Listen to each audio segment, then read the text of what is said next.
Assalamualaikum warahmatullahi wabarakatuh. Kembali bertemu dengan saya Budi Putra di Budi NZ Channel. Kembali sekali lagi ya, saya selalu beruntung karena hari ini ya meskipun hujan gitu, saya masih ditemani oleh Mbak Meli Weghorn ya. Beliau ini adalah pemilik peternakan di Christchurch ya, luas sekali. Nah, kita akan tanya-tanya nanti bagaimana sih gitu kok sampai bisa beternak gitu ya. Ada domba, ada sapi, nanti kita akan tanya-tanya lebih dahulu ya, maksudnya lebih jelasnya gitu ya. Beliau saat ini berada di Christchurch, melalang melintang di seluruh New Zealand. Nanti kita tanya-tanya ya, kawan-kawan. Mudah-mudahan informasi kali ini nanti juga akan sangat bermanfaat bagi teman-teman dimanapun Anda berada. Selamat sore Mbak Meli. Selamat sore Pak Budi. Apa kabar ini?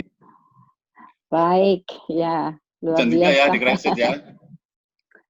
Gimana Pak? Hujan juga di Christchurch? Ya, udah berapa hari ini agak hujan, tapi ya hari ini lumayan, cuma mendung, tapi dingin. Dingin ya, sama. Oh, saya kira Christchurch lebih dingin ya dibanding di North Island. Iya, Christchurch lebih dingin, ya. Ngomong-ngomong Mbak Meli ini sudah berapa lama ini di New Zealand atau sejak kapan di New Zealand? Saya di New Zealand sebetulnya ada 2 periode. Waktu pertama kali masuk ke New Zealand itu tahun 94. Oh, 94, wah. Sudah 26 tahun ya, 26 tahun. Iya, tapi ya di New Zealand saya cuman dari pertamanya itu saya cuman 6 tahun. Setelah itu saya keluar. Pertama kali ke New Zealand di mana? Di wilayah mana? Pertama kali ya karena suami saya kerjanya di New Plymouth. Jadi kita mendarat di New Plymouth. Kemudian saya pindah ke Akaroa. Akaroa, terus saya pindah ke Wellington. Dari Wellington kita kembali ke New Plymouth. Terus dari New Plymouth kita ke Auckland. Keliling ya, ini ya. Jadi ya pindah-pindah terus. Packing, unpacking. Iya, betul. Ya, nyari rumah, ya itu masa-masa sulit. Terus sekarang menetap di Christchurch ya? Ya, di Christchurch. Jadi sekitar 40 menit lah dari Christchurch. Ya. Dulu kok memilih ke New Zealand itu apa ininya? Ada sesuatu atau apa gitu? Kok milih kita ke New Zealand aja kayak gitu? Iya, sebetulnya suami saya itu tugas di Indonesia, jadi saya ketemu suami saya di Indonesia. Terus dia waktu kerjaannya selesai di Indonesia, dia diposting kembali ke New Zealand. Jadi di situ kita ikut.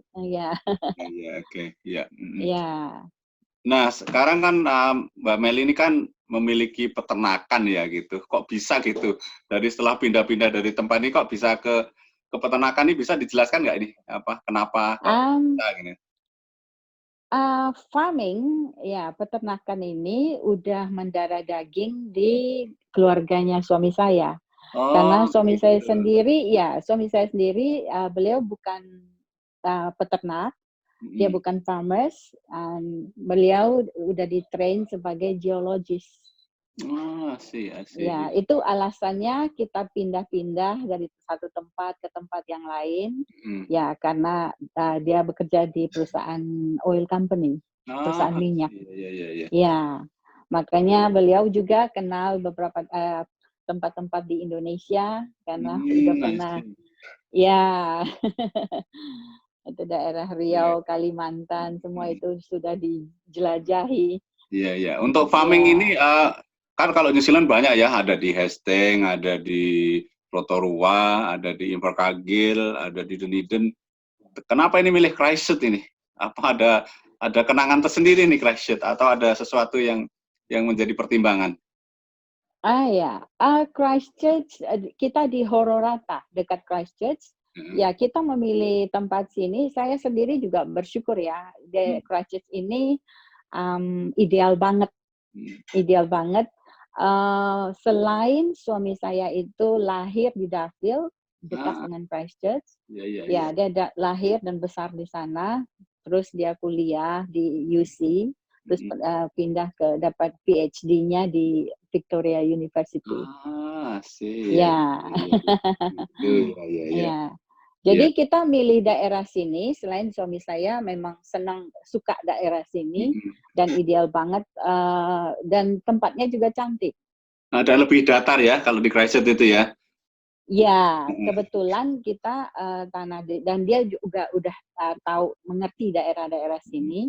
Jadi beliau tuh kita punya 2 blok. Jadi yang satunya ini kita bilang summer block. Jadi daerah yang di sini yang awalnya saya kasih video itu daerahnya flat, rata gitu loh. Nah, kita punya satu lagi, ada farm ya sekitar 20 km dari sini, itu yang bergunung-gunung. Ya. Biasa, ya. Jadi kalau binatang hewan kita itu kadang kita pindahkan ke Glenroy sana tuh karena lebih punya itu curah hujan di sana lebih bagus. Ya. Nah, ini ngomong-ngomong peternakan ini. Nah, peternakan di Mbak ini lebih apa? Sapi atau domba ini? Mungkin bisa dijelaskan. Dua-dua. Dua-duanya. Ya, keduanya. Ya, kita kebetulan kita mau fokus ke kita sekarang ini masih beef and lamb. Jadi belum nanti di kemudian hari kita mau ada bikin susu domba.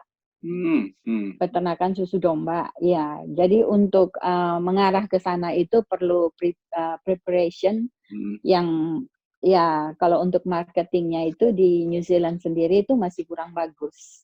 Karena masih sebagian besar orang masih belum mengerti susu domba itu kayak apa. Iya, betul. Ya, berhubung suami saya ini bukan peternak yang asli gitu, cuman beliau itu hobi. Beliau itu hobi karena udah dari kecil selalu bantu orang tuanya di peternakan. Gitu loh.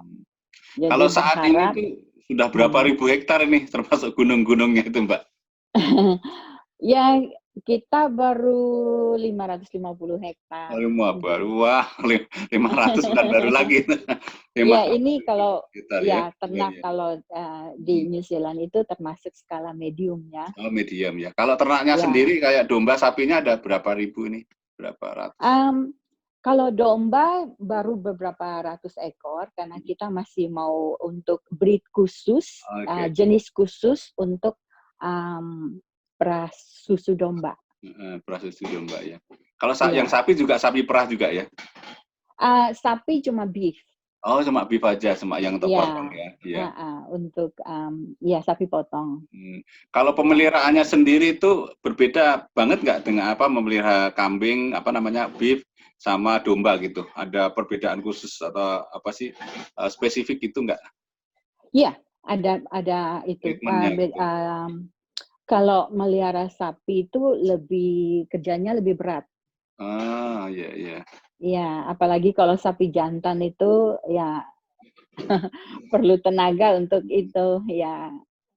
Lebih susah itu. Lebih susah ya kalau sapi ya? Iya, kalau miara domba itu lebih enteng karena binatangnya kan lebih kecil. Tapi ya kerjaannya juga banyak. Iya. Ya, kalau lebih enteng lah.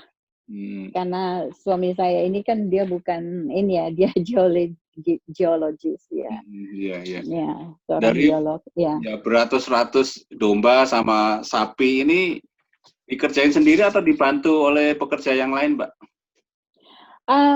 Kalau saya sendiri, kita punya suami saya dibantu sama Pak Yoyo Suhanta dari Indonesia. Indonesia ya? Ya, saya lebih cenderung untuk ngambil orang dari Indonesia. Sip, ya betul ya. Iya.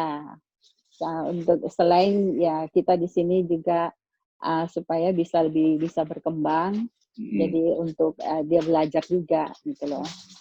Tapi enak sih berternak di sini semuanya pakai mesin ya, nggak nyangkul ya. Iya.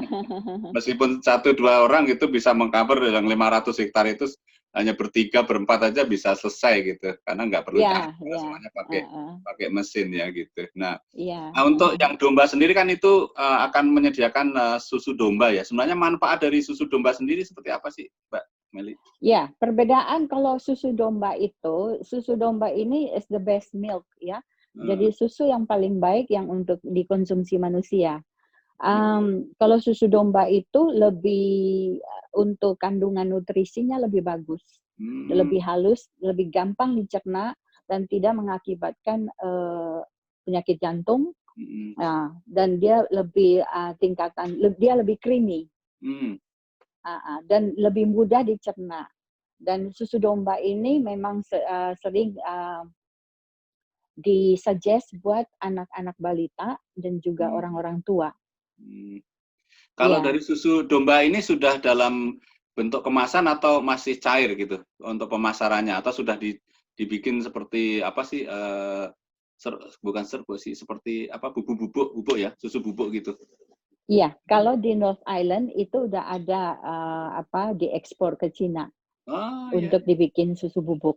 Ya, itu banyak untuk sekarang ini kan banyak balita yang alergi dengan susu sapi. Yaitu suggestion-nya itu penggantinya itu susu domba atau susu kambing. Ya, tapi susu domba jauh lebih baik dari susu kambing. Iya. Domba sama kambing beda ini ya. Domba itu lebih diri. Kalau kambing kayak apa namanya kambing, kalau di Indonesia ada kambing Jawa kayak gitu ya. Iya. Nah, kalau memerahnya sendiri, kalau sapi kan saya beberapa kali ke peternakan sapi gitu ya. Sapi itu kalau udah jam 4 misalnya gitu, udah baris sendiri. Nah, kalau domba juga gitu juga atau gimana? Atau harus diarahkan dulu? Mesti ada yang arahkan. Kalau untuk awalnya memang agak susah. Tapi kalau untuk udah terbiasa, karena mereka tahu di ujung sana tuh ada makanan buat mereka. Jadi mereka sambil makan, sambil susunya diperah. Kalau semua domba-domba sama sapi dilepas ya di hamparan luas gitu ya, bebas makan, bebas minum ya. Kalau di kita kan kebanyakan kan ada di kandang gitu. Jadi perbedaannya di sini. Ini kan memang lahannya masih luas, jadi sapi domba itu merdeka benar gitu ya, menikmati hidangan di ladang itu. Dan di sini juga memang ada peraturan, di sini binatang nggak boleh stres. Betul. Makanya mereka harus di tempat yang baik gitu. Kalau mereka stres itu berefek dari produktivitas juga. Jadi rasanya juga terpengaruh ya, sapi dan kambing yang stres kalau dagingnya juga mungkin nggak begitu enak ya. Tapi kalau di New Zealand karena daging dan sapi dan kambingnya nggak stres ya, banyak hiburan karena banyak makan bebas gitu, dagingnya juga lebih enak dan lebih empuk ya. Nah, saya melihat dari foto-foto itu Mbak Meli memasang bahwa banyak kunjungan-kunjungan dari mana aja gitu ya, termasuk delegasi Indonesia yang mampir ke sana untuk studi banding atau apa gitu, Mbak Meli? Iya, studi banding itu mereka ya kunjungin farm itu untuk bisa mencari tahu mungkin suatu saat mereka juga mereka belajar supaya bisa ada berternak juga di Indonesia. Iya. Ada dari mana aja itu yang sudah berkunjung ke Mbak untuk mencari tahu cara berternak kambing dan sapi itu? Ada yang dari Jawa, dari Tegal, dari Sulawesi, terus dari mana waktu itu? Jakarta. Jakarta juga ada, ya. Ada sebagian dari Sumatera juga, ya. Iya. Kalau kesan mereka apa nih terhadap kondisi peternakan yang di New Zealand, khususnya di tempat ternak Mbak ini, peternakan Mbak ini, kan hamparannya luas, di sampingnya ada gunung-gunung yang sangat indah gitu. Apa nih kesan mereka? Ya, kesannya ya indah banget. Tapi ya itu dia, mereka juga berusaha untuk supaya datang ke sini itu nggak sia-sia. Apa yang mereka ambil dari pengalaman kita, jadi kita juga berbagi bagaimana untuk melihara hewan supaya bisa memperbaiki keadaan di Indonesia juga. Siap. Jadi gini ya Ya. teman-teman Budi NZ ya, kalau misalnya Anda ingin berternak, ingin mengembangkan ternaknya, bisa belajar ke Mbak Meli ya. Tempatnya luas, ada lebih dari 500 hektar tadi, dombanya cantik-cantik, lucu-lucu lah. Domba di New Zealand itu lucu-lucu sekali gitu. Terus Mbak Meli juga rumahnya dekat situ, sangat luas, gede banget lah rumahnya. Terus, jadi Anda bisa juga magang di situ ya Mbak ya, kalau misalnya ada yang mau magang gitu ya, mau belajar di sana ya, boleh ya? Iya, heeh. Jadi kalau ada delegasi gitu ya, saya juga masak bikin sate domba, jadi Ah, hasil dari farm kita.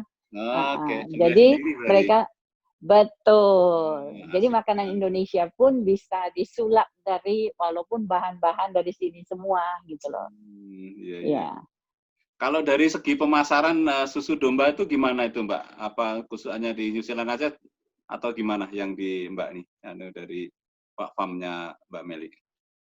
Ya, kalau susu domba itu, kalau di North Island udah ada pemasarannya, Mhm, tapi kalau di South Island di sini masih belum. Jadi oke. sepanjang ada yang pemerah-pemerah itu, mereka kirim ke, pabrik keju. Mmm. Iya, Oh, I tapi see. belum untuk dikeringkan. Iya. Oke, jadi ini, bisa untuk keju juga ya, yang susu domba itu ya? Iya, bisa. Ah, Iya. saya kayaknya harus cari. Dan dibikin yogurt, terus, dibikin, es krim. Es Paling krim enak ya? itu kalau es krim dari susu domba. Oh, iya iya, harus dicoba itu. Nanti Iya. ada apa, nasi es krimnya sendiri, ada nama sendiri atau sudah diproduk atau gimana itu? Sudah diproduksi belum yang untuk es krim dulu dulu apa namanya? Yang es krim udah ada. Mhm. Ya, Ah, ada, teman saya di Christchurch, di Riverside Market, ada oh, es krim susu iya domba. iya. Iya, Ya, kalau itu yang harus dicoba itu. ya ya ya, harus saya coba ini. Ya, Kalau yang mhm. sapi kan lebih ke sapi yang disembelih ya, Mbak, ya? Iya Nah, iya. kalau yang sapi yang disembelih itu diekspor atau untuk keperluan di lokal aja? Ah, kita kurang tahu kalau diekspor. Makanya yang tugas kita itu, kita hanya bisa, memperbaiki, gizi dan, kesehatan dari sapi-sapi kita. Oh, Kalau kualitasnya bagus, heeh. itu diekspor. Oh, I see I see. Jadi Ya, sudah ada istilahnya badan penerima, apa namanya, hewan ya, nanti ya? betul. Gitu Jadi ya di mereka sana. yang Heeh. ya, mereka Mereka yang yang atur kemana ngasih mau dijualnya gitu ya? Mau diekspor kah ya atau mau untuk keperluan lokal kah gitu ya? Jadi mereka yang jual ya gitu ya? ya, Asik jadi juga ya. cuma pilihan yang bisa diekspor. Nah, ya. Jadi tugasnya adalah Ya. mempersiapkan sapi-sapi ini menjadi gemuk dan bergizi gitu ya? Iya, dan kualitasnya itu, kualitas dagingnya. Nah, biasanya kalau Mbak ini kan membesarkan sapi nih ya, itu Iya. sapi yang istilahnya dilahirkan sendiri, apa istilahnya itu, di branding sendiri atau beli sapi kecil gitu terus dibesarkan di situ? Mmm, kita beli sapi kecil Oh, sapi ya, nggak breeding ya, bukan terus breeding ya? Oke. cuma dibesarkan, ya. Karena kalau untuk, ada sih beberapa yang hanya untuk, konsumsi sendiri, itu memang lahir di sini. Heeh, Iya iya. iya, sama domba juga gitu. Kita harus itu ada jenis khusus yang kita Oh, lagi melihara untuk ke arah susu. kalau pakannya sendiri itu kan rumput sudah ada gitu. Iya, Mungkin kalau pas mhm. pas summer itu kan rumput kering ya. Nah, untuk cadangan pakannya itu, untuk pakan ternaknya itu apa kalau summer? Kalau summer itu banyak banyak rumput, jadi mereka hanya makan rumput. Rumput, malah Nah, summer rumput kalau gitu. winter ya Oh, oke. kebalikannya. Kalau winter itu rumput nggak bertumbuh. Oh, terbalik. Jadi kalau summer malah tumbuh ya di situ ya? Ya, Oh, jadi oke. kalau summer itu bertumbuhnya kan itu ada proses sintetis juga kan. Jadi kalau summer itu, produksi, rumput itu banyak. Jadi, Oh, makanya kita kalau summer itu sibuk karena harus motong rumput, itu rumput yang berkembang begitu cepat, itu mhm. nanti dipotong, terus diproses jadi, bikin silage, jadi itu dibungkus dengan plastik. Mungkin Pak Budi tahu ya, kalau kadang-kadang di farm itu ada yang bundar gitu ya? giant marshmallow. Iya, betul. Ya, Oh, itu bundar-bundar warna. rumput ternyata ya? Ya, itu dibusukin. Oh, oke. Di apa Ya, istilahnya, jadi rumput. fermentasi atau apa gitu? Iya, itu Oke. difermentasi. Nah, itu untuk bakal makan di waktu winter. Oke. Ya, dan selain rumput, kita juga menanam seperti kale, kayak gitu. Jadi ada untuk dietnya itu ada perubahan gitu loh. Jadi nggak semata-mata makan rumput gitu loh. Iya. Ada sayur-sayur for the beet, semacam beet gitu, yang tumbuh. Itu biasanya kita kasih di waktu winter gitu. Karena dia harus lebih banyak makan kalau winter. Ya, saya melihat tadi di foto tadi kan apa namanya, Pak Weken itu menggendong bayinya domba itu dan dikasih susu kalau nggak salah. Kenapa tuh kok domba-domba di sini tuh seneng minum susu itu? Iya, ya seperti baby ya makanannya cuma susu. Nah, kebetulan itu story-nya gini, kalau kita di sini kita setiap ekor domba yang lahir itu kita berusaha untuk selamatkan. Kadang-kadang ada yang lahir itu pas waktu subuh pagi. Nah, kalau itu udaranya cuacanya hujan, mereka itu biasanya mati. Oh, nggak tertolong ya? Iya, kalau nggak perhatiin sama induknya, jadi domba itu mati. Jadi kita tuh kalau udah mulai musim lahiran, kita pagi-pagi tuh udah pergi ngecek. Nah, mereka biasa lahirnya itu pas waktu pagi subuh atau maghrib. Maghrib ya. Dan sering kalau ya kita sendiri harus bantu untuk proses kelahirannya. Berarti setiap pagi-pagi banget harus ngecek ya kalau ada kambingnya ya atau dombanya yang hamil gitu ya. Iya, Oke, iya supaya semuanya tertolong ya. Sayang banget kalau tidak gitu. Iya. Makanya Kalau proses pembesaran ininya dombanya itu berapa bulan itu, Mbak? Dari lahir sampai ininya. Dari lahir biasanya kita kalau yang kita selamatkan dari induknya, karena kadang-kadang ini agak lama ya saya jelaskan ya. Ya, ada anak domba yang ditolak sama induknya. Nah, itu yang kita ambil ke rumah, itu kita susuin. Kita susuin pakai susu domba juga. Iya, jadi kita miara sampai sekitar ya di bawah 3 bulan lah. Nah, kita udah bisa lepas dia. Jadi lepas bersama-sama mereka lagi ya? Iya, jadi di situ masa-masa yang di mana rumah saya ramai sama teman-teman. Karena anak-anak suka senang itu susuin. Kalau domba itu kan bulunya tebel gitu. Ini Mbak motong sendiri nggak bulu dombanya itu supaya biasanya habis dipotong terus dilepas lagi gitu? Atau dipotong kan? Iya, kita setiap 9 bulan kita cukurin.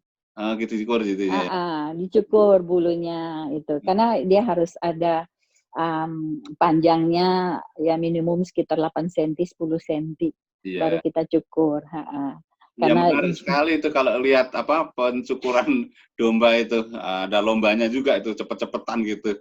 Dan domba yang gede gitu tinggal karena tinggal kurus kurus gitu, tapi sebenarnya tidak kurus dia. Mungkin karena kita habis melihat dia gede gitu ya, langsung dicukur gitu jadi ramping gitu. Wah, ternyata. Kalau kendalanya untuk memelihara domba ini apa nih kendalanya? Kan di sini kan cuacanya istilahnya dalam sehari bisa 4 musim ya, panas, dingin, angin, hujan gitu. Iya. Apa ini? Ya itu waktu kalau kendala ya tergantung dengan domba itu seharusnya ada shelter. Ada pohon-pohon yang karena domba ini nggak tahan panas sebetulnya. I see. Ya, mereka juga ada jenis-jenis tertentu yang bisa tahan dingin, seperti merino umpamanya itu tahan banget sama dingin. Ya, tapi domba kita kendalanya itu di proses melahirkan.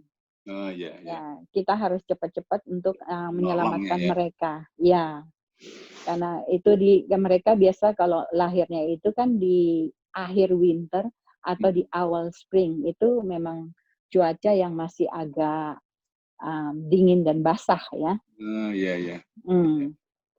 Jadi ternyata ini juga ya harus sangat perhatian ya kepada domba-domba ini ya. Kalau sampai kita kelewat itu bisa mati ya anak dombanya ya. Sayang banget. Iya. Iya, iya. Oke lah, baiklah Mbak Meli. Sebelum kita mengakhiri obrolan santai ini, ada pesan mungkin untuk para calon peternak di Indonesia kalau apabila ingin berternak domba mungkin? Kalau untuk mau kalau peternak kita sendiri juga masih harus banyak belajar karena teknologi sama apa untuk memelihara domba itu sampai saat ini kita masih terus belajar karena kita bukan peternak asli gitu loh.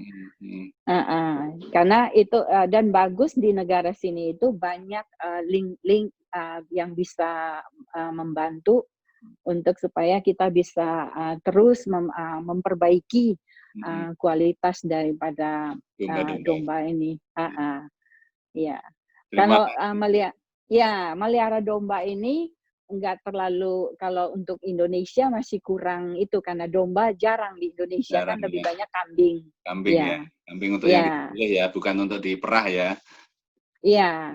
Kalau domba ini hanya biasanya di tempat peternakan gitu. Kalau kambing ini agak susah karena dia bisa loncat ke sana kemari dan segala macam bisa dimakan.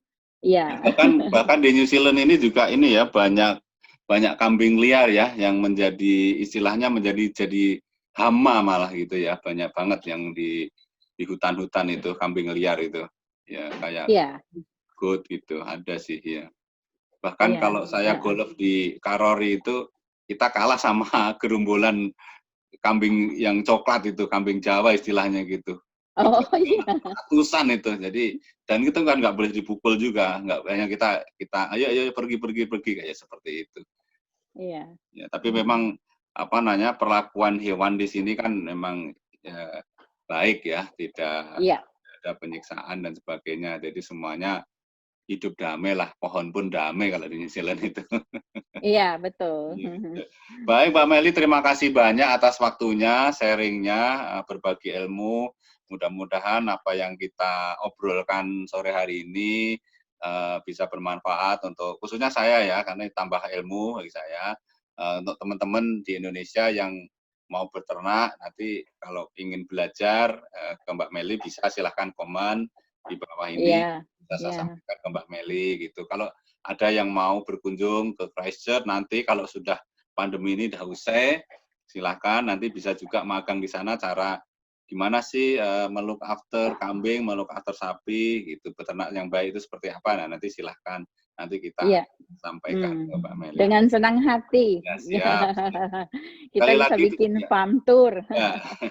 Sekali lagi terima kasih Mbak Meli. Ya, teman-teman jangan lupa ya, jangan lupa like, comment, share, dan subscribe ya tentu di Budi NZ Channel. Mudah-mudahan kami tetap semangat untuk membuat konten yang bermanfaat untuk Anda semua. Demikian perjumpaan kita sore hari ini. Terima kasih. Assalamualaikum warahmatullahi wabarakatuh. Terima kasih Mbak Meli. Sama-sama Pak Budi.